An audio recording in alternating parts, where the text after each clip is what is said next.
Layer skin hair and laser clinic లో latest టెక్నాలజీతో laser hair removal, anti ageing and hair fall issues కి advance treatments అన్ని ఇక cost గురించి వరి అవ్వాల్సిన అవసరం లేకుండా అందిస్తున్నారు. ఇంకా మీ కాన్ఫిడెన్స్ ని తిరిగి తెచ్చుకోండి. Get your free consultation now.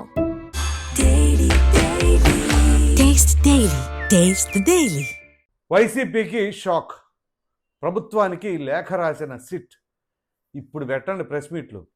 వివరాల్లోకి వెళ్ళినట్లయితే ఏదైతే ఈ కల్తీ నెయ్యి కేసు అని చెప్పేసి టీటీడీకి సంబంధించిన స్వామివారి ప్రసాదానికి ఈ వ్యవహారంలో ఏ మేరకు ఉందంటే, ఇదిగో ఇంకేముంది, అసలు చంద్రబాబు నాయుడు గారు అలా మాట్లాడారు ఇలా మాట్లాడారు అని చెప్పేసి మోహమ్ముడిగా ఒకేసారి ప్రెస్ మీట్ల దాడి. సో ఈ నేపథ్యంలోనే అసలు సిట్ ఏం చెప్పింది, అక్కడ పెట్టిన ఛార్జ్ షీట్ ఏంటి, అసలు వాటితో ఏం మాకు సంబంధం లేదనే తరహాలో వాళ్ళ యొక్క వైఖరి ఉంది. తీరా కట్ చేస్తే తాజాగా ప్రభుత్వానికి ఈ సిట్ లేఖ రాసింది. ఏం రాసింది, ఏంటి, ఏం తీసుకోమన్న చర్యలు అనేది కూడా మీకు తెలియజేస్తా. ఇక్కడ చూస్తే వైసీపీ హయాంలో తిరుమల టిటిడి దేవస్థానానికి కల్తీ నెయ్యి సరఫరా వ్యవహారమై అప్పటికి ఇప్పటికీ ఈఓ అనిల్ కుమార్ సింఘాల్, అప్పటి అదనపు EO Dharmareddy, financial advisor and chief accounts officer బాలాజీలపై క్రమశిక్షణా చర్యలు తీసుకోవాలని సిట్ ప్రభుత్వానికి లేఖ రాసింది. ఈ ఒక్క పాయింట్ ముందు తీసుకుందాం.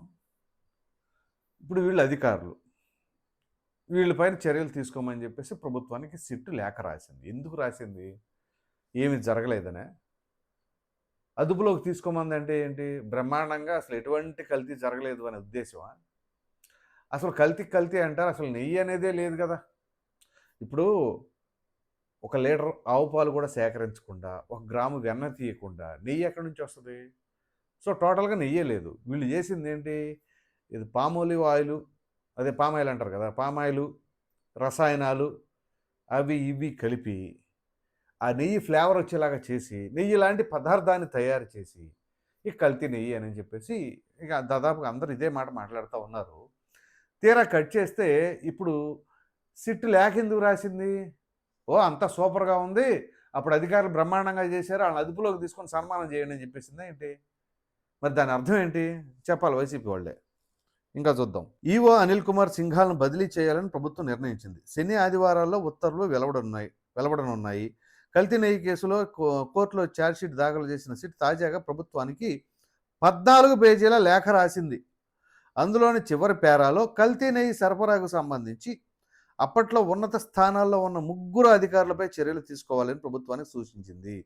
నెయ్యి సరఫరాకు ఉన్న నాణ్యతా ప్రమాణాలను బలహీనపరిచేలా వ్యవహరించారని, నిబంధనల తయారీలో మనసు పెట్టకుండా పనిచేశారని, దీనివల్ల నెయ్యి నాణ్యతలో రాజీ జరిగింది, అంటే కాంప్రమైజ్ క్వాలిటీ అట. సో ఇక్కడ మనం గమనించవలసిన అంశం చాలా ఉంది. ఇక్కడ వీళ్ళు 3 ఏళ్ల పాటు కార్యకలాపాలు నిర్వహించాలని నిబంధన మినహాయింపు ఇచ్చారు. టర్న్ ఓవర్కి 250 కోట్లు, 150 కోట్లు.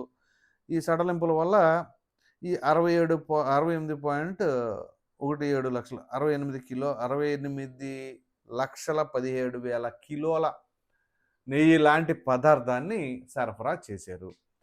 ఇప్పుడు ఈ అధికారులు మనసు పెట్టి పని చేయలేదు, క్వాలిటీ లేదు, వీళ్ళు సరిగ్గా ఫోకస్ చేసుంటే మంచిగా ఉండేదేమో అనే తరహాలో ఉంది. ఇక్కడ అనేక రకాలైన అనుమానాలకు తావిస్తుంది.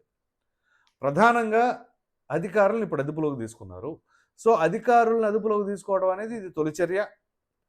దాని తదుపరి ఏం జరగబోతుంది? ఇప్పుడు అధికారులు ఎవరైనా సరే, ఏ ప్రభుత్వంలో అయినా అధికారులు నిబంధనలు ఉల్లంఘించి చేశారు అంటే రాజకీయ ఒత్తిడులు లేకుండా వాళ్ళందరికీ వాళ్ళ నిర్ణయం తీసుకునే స్వేచ్ఛ ఉంటుందా? ఒకవేళ ఉన్నా ఇట్లాంటి బరితెగింపు చర్యలకు పాల్పడే అవకాశాలు ఉన్నాయంటే దాదాపుగా రాజకీయ ఒత్తిడి లేకుండా, లేదా పొలిటికల్ సపోర్ట్ లేకుండా, ఒకటి ఒత్తిడన్నా ఉండాలి లేదా మద్దతన్నా ఉండాలి. సో ఇక మద్దతు తెలపమన్నప్పుడు వేరే అవకాశం లేకుండా ఒత్తిడికి గురయ్యి అప్పుడు ఆటోమేటిక్గా తప్పక చేయాల్సిన పరిస్థితి అన్నా తలెత్తుండాలి. ఇవి కాకుండా వాళ్ళందరికీ వాళ్ళే చేశారు అని అంటే మరి అప్పుడు ఆ అధికారంలో ఉన్న పెద్ద నేతలు ఏం చేస్తున్నట్లు. ఉదాహరణకి ఇప్పుడు ఈ అధికారులు మాత్రమే తప్పు చేశారు అనుకుందాం. పాలక మండలి ఏం చేసింది? ఆ పాలక మండలిని నియమించిన రాష్ట్ర ప్రభుత్వంలోని పెద్దలు ఏం చేస్తున్నారు? ఇదంతా కూడా వాళ్ళ అసమర్థత వల్లనే జరిగింది అని చెప్పేసి అనుకోరా? అటువంటి అసమర్థత ఉన్న నాయకుల్ని మరలా గెలిపించండి అని చెప్పేసి మీరు ప్రజల్ని ఎలా అడుగుతారు? ఇది ఒకటి. లేదు, ఈ అధికారులందరూ కూడా రాజకీయ నాయకులు అండదండలతోనే చేశారని అనుకుందాం. అవి 2 ఆప్షన్లే కదా. ఒకటి వాళ్ళ అండదండలతో చేయాలి, లేదా వాళ్ళ అండదండలు లేకుండా చేయాలి. అండదండలు లేకుండా చేసి ఉండారని అనుకుంటే మరి వీళ్ళు ఏం చేస్తున్నట్లు, అధికారంలో ఉండి ఏం చేస్తున్నట్లు? అధికారులతో పని చేపించడమే కదా ప్రజాస్వామ్యంలో. మరి అధికారులు తప్పుదోవ పడుతున్నప్పుడు వీళ్ళు అధికారంలో ఉండి ఏం చేశారనేది ప్రశ్న. అది ఫస్ట్ ఫేజ్. సెకండ్ ఫేజ్లో వీళ్ళ ఒత్తిడి మేరకు, వీళ్ళ మద్దతు మేరకు వీళ్ళు కావాల్సినట్లే చేయమన్నారు కాబట్టి చేసామనేది ఇంకొక వర్షన్ ఉంటుంది. ఒకవేళ అదే జరిగింది అనుకుందాం, అంటే ఇప్పుడు అధికారులను అదుపులోకి తీసుకున్న తర్వాత ఈ అధికారులు మేమేం చేస్తామండి, అప్పుడు ఇదిగో పలానా వ్యక్తి పలానా రోజు ఈ విధంగా నాతో మాట్లాడమన్నారు, ఇలా చేయమన్నారు, ఇదిగో కావాలంటే ఈ విధంగా చేశారని చెప్పేసాను. అప్పుడు ఖచ్చితంగా ఆ పాలక మండలిలో వాళ్ళు లేకపోతే ఇంకెవరో రాజకీయ ప్రముఖులు ఖచ్చితంగా దొరికిపోయే అవకాశం ఉంటుందిగా. మరి ఎలా ప్రెస్ మీట్లు పెట్టి మాట్లాడుతూ ఉన్నారు? ఇదంతా ఒక ఎత్తు. ఇంకో చిన్న లాజిక్ చెప్పమంటారా?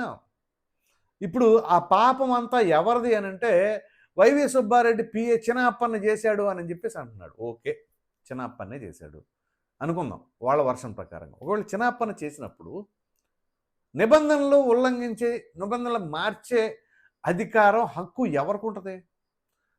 ఈ చిన్నప్పన్నకు ఉంటుందా? చిన్నప్పన్న నిబంధనలు మారుస్తాడు, పోనీ చిన్నప్పన్న కూడా మార్చాడు అనుకుందాం నిబంధనలు కూడా. మరి ఆయన ఎవరి PA? YV Subbareddy PA. YV Subbareddy ఏం చేస్తున్నాడు?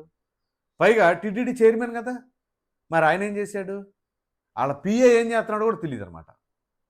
సో అంటే ఏ వర్షన్లో తీసుకున్నా కానీ వీళ్ళు అక్కడ అనర్హులు, అధికార దుర్వినియోగానికి పాల్పడ్డారు. అలాగే ప్రభుత్వం ఏదైతే అంత ప్రతిష్టాత్మకంగా ఎంతో భక్తితో గౌరవంతో వచ్చే భక్తులను చూసుకోవాలి, స్వామివారిని భక్తితో పూజించాలి. అక్కడ సరే భక్తితో పూజించకపోయినా పర్వాలేదు కానీ భ్రష్టు పట్టించకూడదు. అక్కడ ఏం చేశారు? ఇదిగో ఈ రకమైన తంతు ప్రసాదానికి సంబంధించిన వ్యవహారంలో రోజుకి కోట్ల మంది భక్తులు అక్కడికి, సరే కోట్ల మంది కాబట్టి లక్షలాదిగానే వస్తున్నారు, లక్షలాదిగా వస్తున్నారు, ఏడాది కొన్ని కోట్ల మంది వస్తారు. మరి అటువంటప్పుడు అసలు అక్కడ ఇటువంటి కార్యకలాపాలకి పాల్పడదామన్న ఆలోచన అసలు ఎట్లా తట్టింది? అంటే డబ్బు కోసం ఏదైనా చేసేస్తారా? ఆ చిన్న అప్పన్న అనేవాడు తీసుకొచ్చేసి వాడు చేసేసాడని చెప్పి అతని మీద తోసేస్తున్నారు. తర్వాత చూస్తేనే ప్రెస్ మీట్లు పెట్టేసి అసలు జంతువులు కొవ్వు కలవలేదు, చంద్రబాబు నాయుడు గారు, పవన్ కళ్యాణ్ గారు ఇప్పుడు గడగడ మెట్లు అది అని చెప్పేసి ఏయో మాటలు మాట్లాడుతున్నారు. ఇప్పుడు పెట్టండి ప్రెస్ మీట్లు. ఇప్పుడు ప్రభుత్వానికి లేఖ రాసింది కదా సిట్టు, వీళ్ళపైన చర్యలు తీసుకోమంది కదా, ఇప్పుడు పెట్టండి ప్రెస్ మీట్ పెట్టి కక్షపూరిత చర్యలతో వీళ్ళపైన ఇచ్చేస్తున్నారని చెప్పి ఎవరంటారు ఇప్పుడు అనే ధైర్యం ఉంటుందా? ఎందుకంటే అది చెప్పింది సిట్టు. ఆ సిట్టు నియమించబడింది ఎక్కడ, ఎవరి ద్వారా? సుప్రీంకోర్టు ద్వారా. ఆ సుప్రీంకోర్టుకి వెళ్ళింది ఎందుకు?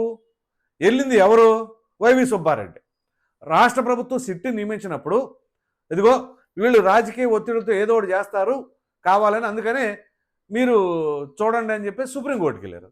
సుప్రీంకోర్టు ఏం చేసింది? సుప్రీంకోర్టు ఒక సిట్టు నియమించింది. ఇప్పుడు వాళ్ళు ఇచ్చిందే కదా ఈ నివేదిక. ఇప్పుడు దీనిపైన వేలెత్తి చూపడానికి ఎవరికైనా ఆస్కారం ఉంటుందా? ఉండదు. ఇప్పుడు కుడితిలో పడ్డ ఎలుగులా కొట్టుకుంటా ఉంటారు. ఇప్పుడు ఏ ఒక్కరూ ప్రెస్ మీట్ పెట్టరు.